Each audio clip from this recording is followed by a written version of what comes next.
ಎಲ್ಲ ಮಹಾತ್ಮರು ತಮ್ಮ ನಡೆನುಡಿಗಳಿಂದಲೇ ಇತರರಿಗೆ ಮಾರ್ಗದರ್ಶನ ನೀಡಿದ್ದಾರೆ. ಇದಕ್ಕೆ ಅತ್ಯುತ್ತಮ ಉದಾಹರಣೆ ಎಂದರೆ ಮಹಾತ್ಮ ಗಾಂಧಿಯವರು. ಅವರು ಏನನ್ನು ಬೋಧಿಸುತ್ತಿದ್ದಾರೋ ಅದನ್ನು ಸ್ವತಃ ಪಾಲಿಸುತ್ತಿದ್ದರು.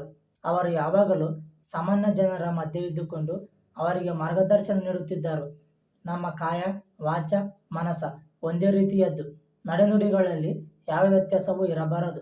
ಅಮೆರಿಕದ ಸೇನಾ ತುಕಡಿಯೊಂದು ಪ್ರಯಾಣ ಮಾಡುತ್ತಿರಬೇಕಾದರೆ ದಾರಿಯಲ್ಲಿ ದೊಡ್ಡ ಮರವೊಂದು ಬಿದ್ದಿತು. ಸಾರ್ಜೆಂಟ್ ಅದನ್ನು ಬದಿಗೆ ಸರಿಸಲು ಆಜ್ಞಾಪಿಸಿದನು.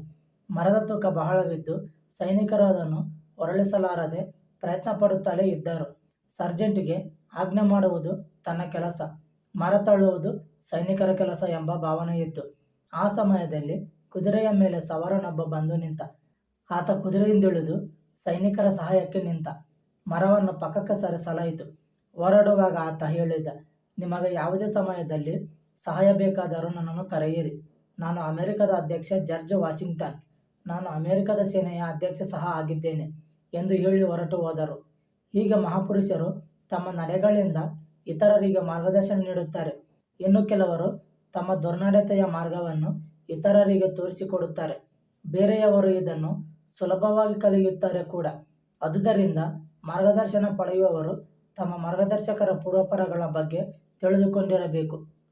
ಇನ್ಫೋಸಿಸ್ ಕಂಪನಿಯ ಸಂಸ್ಥಾಪಕ ನಾರಾಯಣ ಮೂರ್ತಿ ಒಬ್ಬ ಪ್ರಮುಖ ಮುಂದಾಳಾಗಿದ್ದರು.